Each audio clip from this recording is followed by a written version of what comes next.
बात विश्वास की है। विश्वास कितना है? विश्वास है तो राम मिलेंगे। और इस बात को, इसी लीला को सिद्ध करने के लिए राम जी ने एक बार एक लीला की थी। देखिए, राम जी के भक्त राम जी के साथ मिलकर कई प्रकार की लीलाएं करते हैं। एक बार एक राजा थे, इस कथा को बड़े ध्यान से सुनिएगा, राम नाम की महिमा को समझ जाएंगे एक ही कथा से। कैवर्त देश के एक राजा थे जिनका नाम था सुकंत। वो एक बार देवताओं की सभा में जा रहे थे सुमेरु पर्वत की ओर। मार्ग में उनको नारद जी मिल गए। नारद जी ने कहा कि आप जिस सभा में जा रहे हैं ना, वहां पर विश्वामित्र जी भी बैठे होंगे, लेकिन आप विश्वामित्र को प्रणाम मत करिएगा, क्योंकि पहले वो क्षत्रिय ही थे। ये बात समझ में आ गई सुकंत को। उसने सबको प्रणाम किया, लेकिन विश्वामित्र को प्रणाम नहीं किया। विश्वामित्र जी नाराज हो गए और राम जी से कह दिया,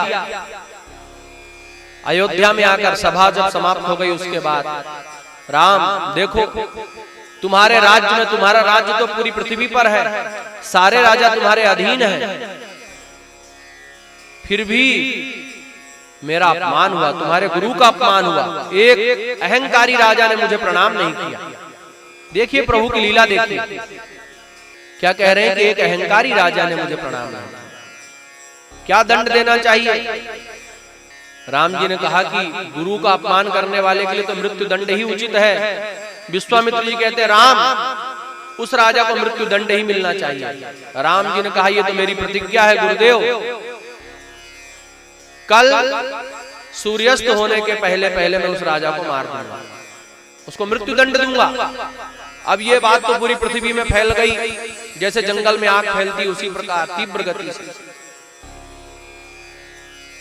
महाराज सुकंत, अरे देखो, संसार का कोई व्यक्ति मारे तो राम बचाए, जब राम ही मारने आए तो कौन बचाएगा? कहते हैं जिसको राम रखे उसको कौन चखे, लेकिन जब राम ही मारे तो कौन उबारे? महाराज सुकंत भागे भागे फिर रहे, नारद जी को ढूंढ रहे थे कि अरे नारद ने तो मुझे मरवा ही दिया। नारद जी मिल गए, नारद जी को प्रणाम किया राजा ने, और नारद जी से कहा, नारद जी आपने तो मेरे लिए मृत्यु का विधान तय कर दिया है। नारद जी कहते हैं, क्या हुआ बताओ? तो बोले, क्या हुआ क्या? राम जी ने मुझे मारने का वचन ले लिया है, और रघुकुल रीति सदा चली आई, प्राण जाहु बर वचन न जाई। राम जी ने जो प्रतिज्ञा कर ली वह अटल है। उन्होंने वचन ले लिया है, प्रतिज्ञा कर ली है कि मुझे मारेंगे। उन्होंने कहा, चिंता मत करो, तुम हनुमान जी के शरण में चले जाओ। बता दिया कि ये पर्वत है, इस गुफा पर अंजनी माता तपस्या करती हैं। अंजनी माता की यदि कृपा हो जाए तो हनुमान जी आपकी रक्षा करेंगे। अंजनी माता तपस्या में लगी हुई है। महाराज सुकंत ने प्रणाम किया अंजनी माता को। माता जी ने जब उनका ध्यान छूटा तो अंजनी माता ने कहा, तुम कौन हो भाई, यहाँ कैसे आ गए? राजा कहता है, माते रक्षा कीजिए, मेरे प्राणों पर संकट है। ये नहीं बताया प्राणों पर संकट किससे है, कह दिया कि प्राणों पर संकट है। अंजनी माता ने अभय दान दिया। उन्होंने कहा, चिंता मत करो, तुम मेरी शरण में आए हो, मैं तुम्हारे प्राणों की रक्षा करूंगी। हनुमान जी ने अपनी माता को वचन दिया था कि जब आप मुझे याद करेंगे मैं आपके सामने उपस्थित हो जाऊंगा। अंजनी माता ने हनुमान जी का स्मरण किया, हनुमान जी वहां पधारे। अंजनी माता ने कहा, हे पुत्र हनुमान, कोई इस राजा को मृत्यु देना चाहता, मृत्यु दंड देना चाहता, तुम इसकी रक्षा करो। हनुमान जी ने भी इधर वचन दे दिया कि माता, आपका वचन खाली नहीं जाएगा, मैं इस राजा के प्राणों की रक्षा का वचन देता हूं। और हनुमान जी ने अपनी माता को प्रणाम किया, उस राजा को अपने साथ में लिया, बोले चलो, और पूछा, ये बताओ तुम्हें किस राजा से भय है? सुकंत ने कहा कि मुझे राम जी मृत्यु दंड देने वाले हैं कल शाम के सूर्यास्त के पहले पहले। अच्छा, तो तुम तो बहुत चतुर निकले, पहले ही ये बात बता देते, वचन देने के बाद भगवान का नाम बता रहे हो। मुझे बड़े धर्म संकट में डाल दिया, लेकिन कोई बात नहीं, रक्षा होगी। तुम रक्षक काहू को डरना। यदि हनुमान जी रक्षेंगे तो किसी से डरने की बात नहीं है, ध्यान रखिए। हनुमान जी ने कहा आज रात को तो विश्राम करो, कल मारने का वचन दिया ना भगवान ने, ठीक है। लेकिन राजा को रात में नींद नहीं आई। प्रातःकाल ब्रह्म मुहूर्त में हनुमान जी के पास पहुंच गया। हनुमान जी तो राम जी के ध्यान में बैठे। हनुमान जी को उठाने लगा, हनुमान जी उठिए, आज राम जी मुझे मार देंगे। उन्होंने कहा चिंता मत करो, चलो अयोध्या। क्या बोले हनुमान जी? चलो अयोध्या। अब राम जी के सैनिक जो है उस राजा को सब जगह ढूंढ रहे थे, लेकिन अयोध्या में कोई नहीं ढूंढ रहा था, क्योंकि राम जी ने जिसको मारने का संकल्प किया वो अयोध्या थोड़ी आया। हनुमान जी अयोध्या ले गए, सरयू नदी के किनारे बैठा दिया और कहा यहाँ पर बैठ करके सीताराम सीताराम सीताराम सीताराम बस यही जपना, और कुछ मत जपना, कोई चिंता मत करना, तुम्हारी रक्षा होगी। सीताराम। अब इधर राम जी के पास प्रातःकाल हनुमान जी नित्य जाते ही थे, सेवा में रहते ही थे। राम जी की सेवा में प्रस्तुत हुए। हनुमान जी ने राम जी को प्रणाम किया और कहा भगवान आज मैं आपसे कुछ मांगना चाहता हूं। राम जी ने तो प्रसन्नता पूर्वक हनुमान जी को हृदय से लगा लिया कि वाह हनुमान, जीवन में पहली बार तुमने कुछ मांगा है, मैं तो तुम्हारा ऋणी हूं, तुमने मुझ पर कितने उपकार किए लेकिन कभी कुछ मांगा नहीं, आज पहली बार कुछ मांगा, बताओ क्या चाहिए।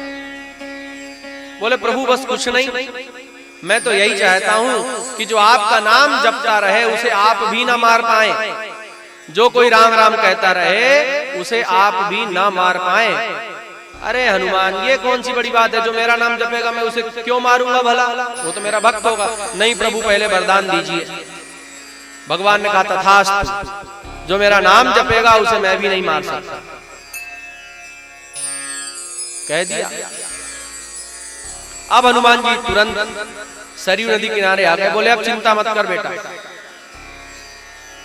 सीताराम सीताराम जपता रहे या राम राम जपता रहे। अब जिसके सर पर मौत मंडरा रही हो और मौत के पास बैठा हो, राम जी ने मारने का संकल्प किया अयोध्या में, तो राम का ध्यान कभी आए कभी छूट जाए। लेकिन हनुमान जी ने कहा राम राम बोलना बंद किया तो समझ ले तेरी मौत पक्की है। सैनिकों से पता चला कि वह राजा तो अयोध्या में ही सरयू नदी के किनारे है। अब भगवान श्री राम जी अपनी सेना लेकर के आए, रथ सजा हुआ है राम जी का, लक्ष्मण भरत शत्रुघ्न आदि सभी हैं, लेकिन सेना में हमेशा हनुमान जी रहते थे, लेकिन आज हनुमान जी की कमी है। हनुमान जी दूसरी तरफ। राम जी को देखते ही हनुमान जी ने प्रणाम किया। राम जी कहते हैं हनुमान तुम इस राजा के पास में क्या कर रहे हो? हनुमान जी कहते हैं प्रभु मैंने इसको बचाने का संकल्प किया है, मेरी माता के पास ये चला गया था, मेरी माँ ने इसे अभयदान दिया है और इसने पहले यह नहीं बताया कि आप मारने वाले, मैंने इसको बचाने का संकल्प कर लिया है। तो हनुमान आज तुम मुझसे युद्ध करोगे? बोले नहीं प्रभु ऐसा कभी हो सकता है कि मैं आपसे युद्ध करूं, लेकिन फिर भी मैं इसकी रक्षा करूंगा, मैं तो आपका दास हूं, आपके चरणों का सेवक हूं, आपसे मैं कैसे युद्ध करूंगा भगवान, संभव नहीं, लेकिन फिर भी इसकी रक्षा करने का संकल्प किया है तो अवश्य करूंगा।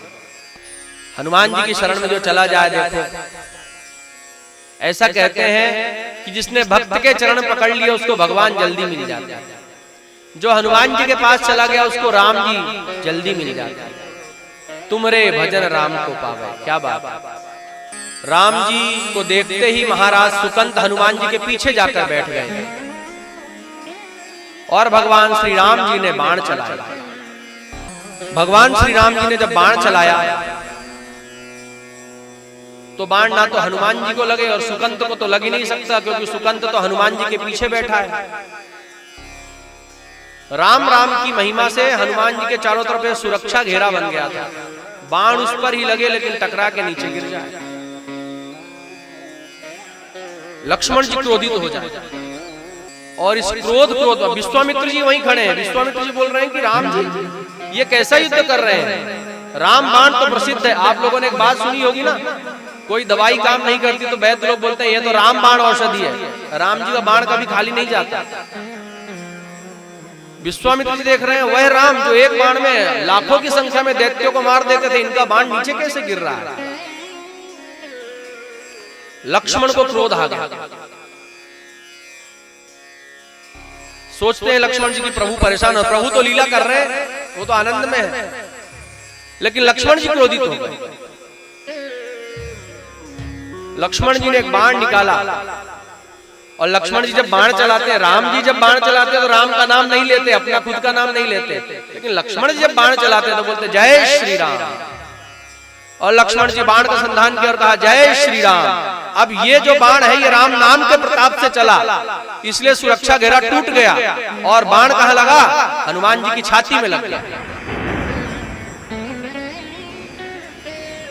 जब हनुमान जी की छाती में, हनुमान जी के हृदय में बाण लगा तो राम जी धड़ाम से अपने रथ में गिर गए।